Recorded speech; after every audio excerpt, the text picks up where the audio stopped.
네, 반갑습니다. 지금부터 녹색정의당 부채탕감 민생본부에서 주관하는 녹색정의당 제2차 소상공인 자영업자를 위한 총선 공약 발표 기자회견을 갖겠습니다. 먼저 참석하신 분들 소개해 올리겠습니다.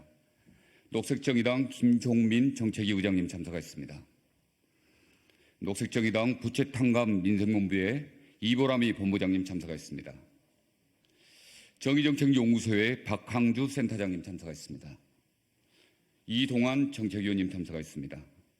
4.15 보고 있는 저는 부채탕감 민생본부의 공동본부장을 맡고 있는 이호성입니다. 먼저 첫 번째 순서로 우리 이보람이 본부장님의 연 말씀이 있겠습니다.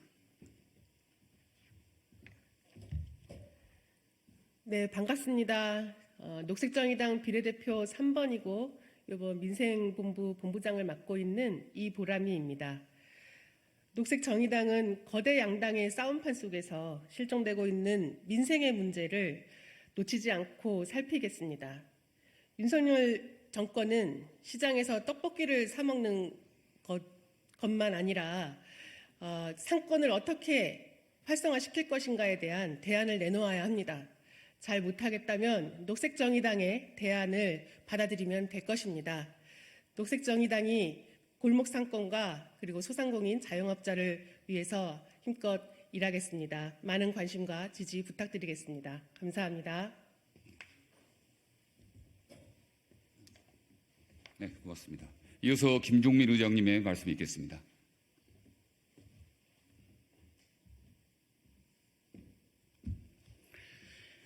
네, 녹색정의당 정책위의장 김종민입니다. 오늘 녹색정의당은 소상공인 자영업자들을 위한 20가지의 공약을 발표합니다.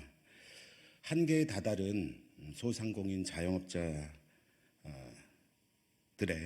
100조 부채 탕감 공약 발표 이후에 두 번째 발표입니다.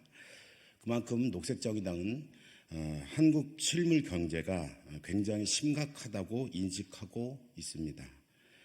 고금리 고물가 스태그플레이션은 일하는 시민들에게는 힘겨운 만큼 소상공인 자영업자들에게는 바로 직격탄이 됩니다. 녹색정의당은 즉각적 대책으로 부채 탕감 공약을 시작했습니다. 오늘 발표하는 20대 공약을 통해서 매출을 증대하고 골목 경제를 활성화시키는 생태계 조성 등을 만들어가는 공약 내용입니다. 오늘 발표하는 공약의 기조와 방향을 말씀드리겠습니다. 첫 번째, 매출 증대 공약입니다. 소상공인 자영업자의 어려움은 일시적인 지원이나 버티기로 해결되지 않습니다. 바닥경제의 적극적인 내수 진작을 통해 골목 상권 매출 증대를 유도해야 합니다.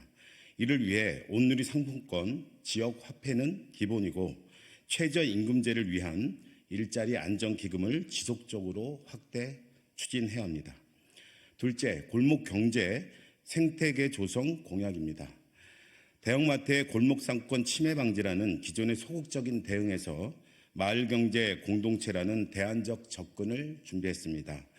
바닥 골목 경제에 대한 패러다임을 완전히 전환하자는 것입니다. 이를 위해 골목 상권 지원 및 육성 특별법 제정과 마을 경제 공동체 개념을 도입하는 법 제도적 지원을 하겠습니다. 세 번째는 소상공인 자영업자의 삶의 질 향상과 기본권 보장 공약입니다. 소상공인 자영업자들의 경제 사회적 역할에 걸맞는 삶의 질 향상을 도모하고 지속 가능성을 위해 기본권을 강화해야 합니다. 이를 위해 재정 지원과 법 제도를 마련하겠습니다. 소상공인 자영업자 권리 보호를 위한 기본법을 추진하겠습니다. 경제 위기라는 말은 소상공인 자영업자들에게는 생존 절망이라는 말입니다. 경제 위기 시대 가장 고통받는 소상공인 자영업자의 벗으로 녹색정의당은 소상공인 자영업자들의 정당임을 잊지 않겠습니다. 많은 관심 부탁드리겠습니다. 네, 이어서 오늘 공약 내용을 담은 기자회견문 낭독이 있겠습니다. 이보람의 본부장님께서 기자회견문 낭독을 해주시겠습니다.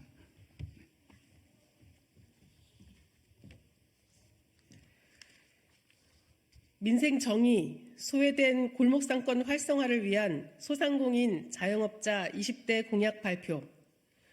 녹색정의당의 소상공인 자영업자 정책의 궁극적인 목표는 지역경제를 복원하고 골목, 마을 경제 공동체를 확대 강화하는 것입니다.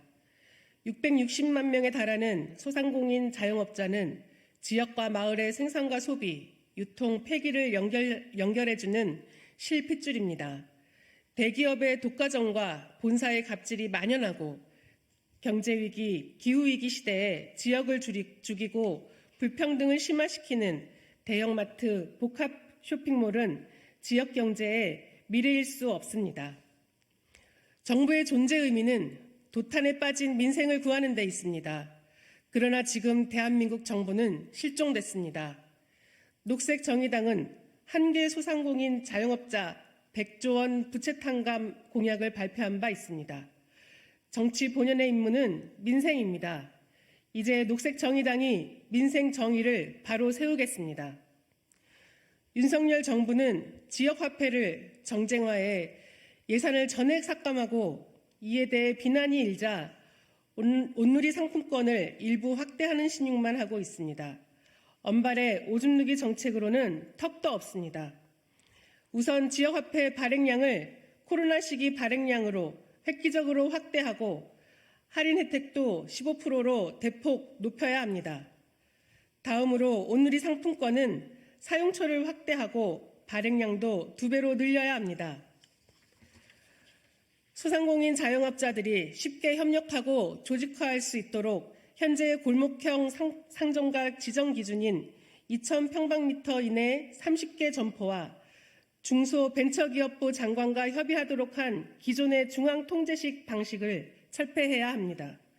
지방자치단체장에 자율적으로 지정할 수 있도록 모든 권한을 지방정부로 이관해야 합니다. 또한 관 중심의 배달 플랫폼이 아닌 일자리 창출형 가칭 당근 공공 배달 플랫폼을 광역시와 시군구 단위에 만들어야 합니다. 그리고 임대료 부분은 소상공인 자영업자의 수익이 임대료로 필요 이상 유출되는 것을 방지하기 위한 임대료 상한제를 도입해야 합니다. 아프면 병원에 가고 가게 문을 닫을 때 발생하는 손실의 일부가 보존될 수 있는 상병수당 제도가 도입되어야 합니다. 소상공인들은 소득 감소로 인해 4대 보험료에 대한 부담을 크게 느끼고 있습니다. 4대 보험은 최후의 사회 안전망입니다. 녹색정의당은 민생 정의를 위해 소외된 골목상권 활성화를 위한 소상공인 자영업자 4대 추진 전략과 20대 정책과제를 공약합니다. 첫째 전략은 가처분 소득업, 매출업입니다. 둘째 전략은 골목상권 살리고 동네도 살리고입니다. 셋째 전략은 건물주와 본사의 불공정 해결입니다. 넷째 전략은 삶의 질 향상과 기본권 강화입니다. 녹색정의당은 소외된 골목상권 활성화를 위한 소상공인 자영업자 4대 추진 전략과 20대 정책과제를 통해 민생 정의를 실현하겠습니다. 감사합니다. 네, 혹시 필요하신 자료나 궁금하신 점이 있으시면 바깥에 백프링장에서 추가적으로 진행을 할 예정이니까요. 그쪽으로 해주시면 감사하겠습니다. 경청해 주셔서 감사합니다. 고맙습니다.